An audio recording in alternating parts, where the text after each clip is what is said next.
Okay, so we have an arch, which is a semi-ellipse, 52 feet wide at the base. The height is 20 feet. How wide is the arch at a height of 12 feet above the base? So let me give you a second, rather than me dive in. So basically I'm going to draw an axis system.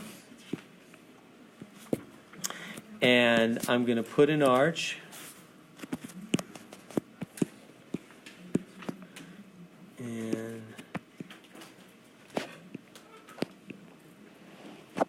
so there I have an arch put on a make-believe axis system. It's called a semi, a semi means half. Like a semicircle is half a circle. Right? Semi-ellipse, half an ellipse. Okay, so there it is. Okay, now I'm going to write the equations.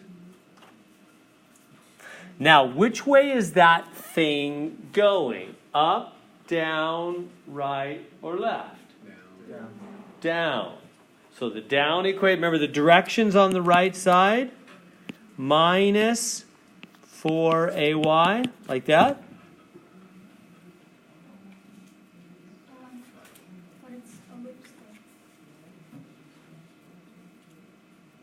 Bima seems to be having a problem with it. She says, but it's an ellipse. Because the outer curve of an ellipse isn't parabolic, is it? Beautiful. Thank you. Does everybody see that? I've seen this mistake, I don't know how many times over the years. Yeah, just because it's only one piece, you can't be using parabola. That's garbage what I just wrote up there, right? But I'm doing it so you won't. But I've even done this, and then I'll give the exam, and I'll still have like a lot, like 10 people do this kind of thing. I don't know what to do. But I mean, I know what's confusing. They just see the one branch and they just think parabola. But no. Ellipse. So we got to be using ellipse equations, huh? Not parabola equations. Even though it's only half an ellipse, it's still elliptical curvature, not parabolic curvature. So you've got to use the ellipse equations, right? That makes sense on that? Yeah. If we were given the other half, because it's like half of the ellipse, like two of the sides of the ellipse are parabolic, correct? Like, No. The curvature, it's a different rate of bending. Okay. It's a completely different rate of bending. Okay. So there's different kinds of curves. You get more into that as you go into calculus. Second derivative will tell you the rate of curving. Anyway, so it's just different kind of curving altogether. Different shape altogether. Got to use ellipse equations. Okay, good. So now that we know we're using ellipse equations, the height here, it says the height is 20. So this must be 20 up there, right? And the base is 52 feet wide.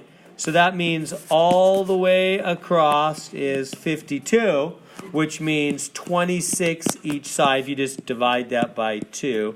On your calculator, you have your calculator for this part. So divide 52 by 2, 26 each side, right? So the height 20, 26 each side.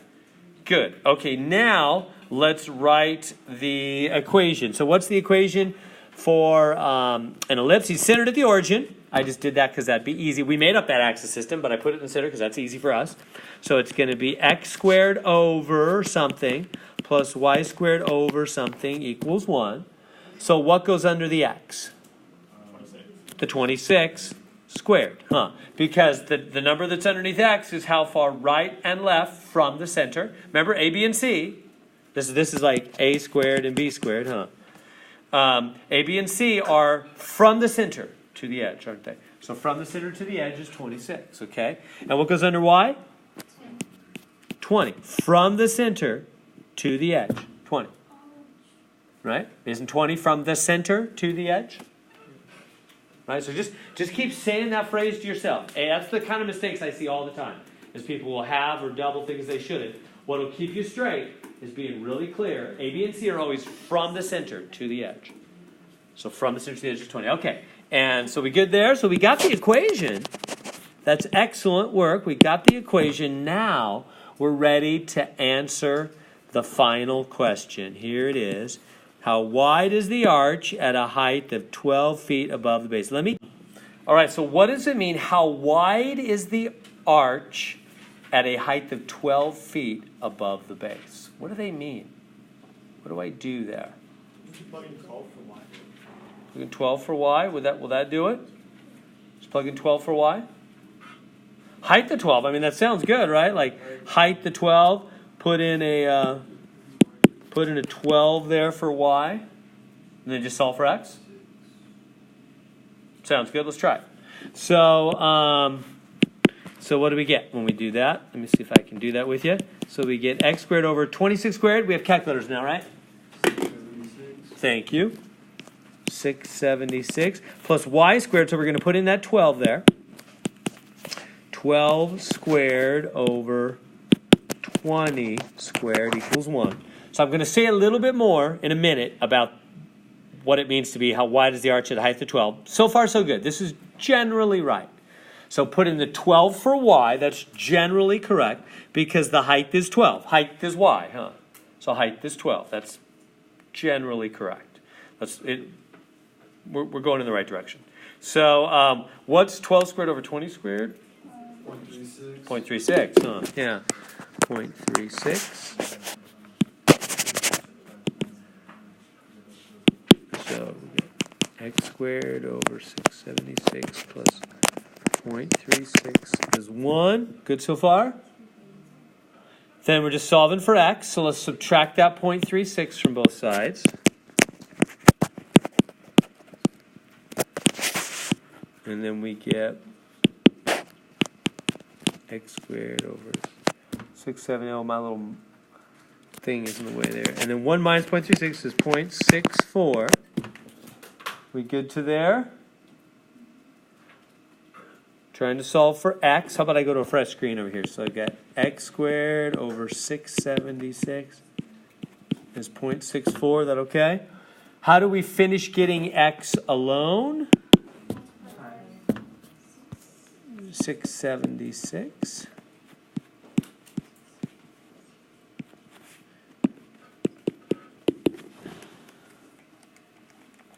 Use the handy dandy calculator. I'm getting 432.64. What do we do at the end? Root it, root it. You know how you can use the answer button in your calculator? You just hit second square root and then answer button, which is the bottom above the negative key. Generally, most calculators have an answer button. You can just grab the last answer, which is convenient to put it in again. So 20.8. 20.8. There it is. 20.8. Close. One mistake. Wouldn't it be a bummer to do all that good work? And those stinker publishers, they put that answer there. And I'm part of it. I must admit, I left it because I do want to know if you really are reading those words carefully. Not quite. Close. So close. What's wrong? What's wrong with that x 20.8? None of the math steps are wrong. Those are all good.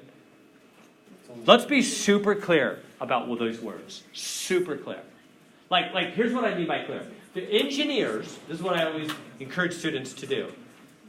Draw it for me on the picture. That's what engineers do. And specifically when I teach calc all the time, I always say I want double-sided arrows, guys and gals. Double-sided arrows. Because that's what engineers use. And that shows super clearly from here to there. I mean this, and there's no chance. As opposed to, just writing it kind of randomly, loosely.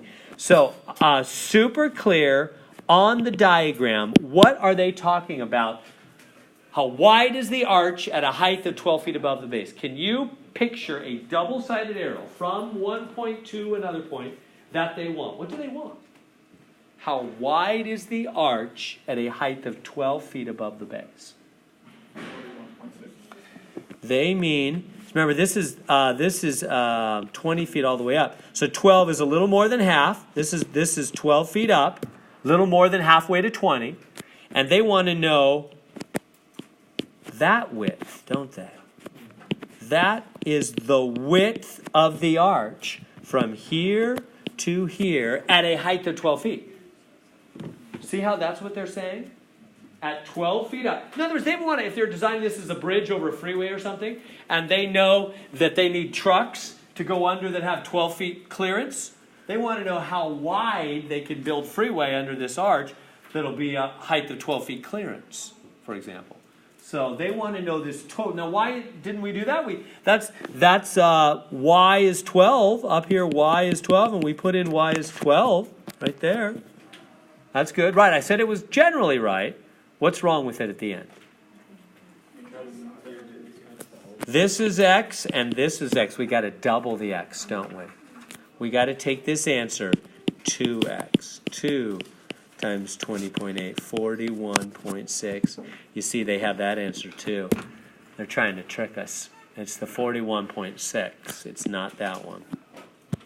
Does that make sense? So how wide is the arch? It goes both directions, doesn't it? Total width of the arch from one side there. So it's x and x, 2x on that in the end. Good? Feel like you could do that on the exam tomorrow?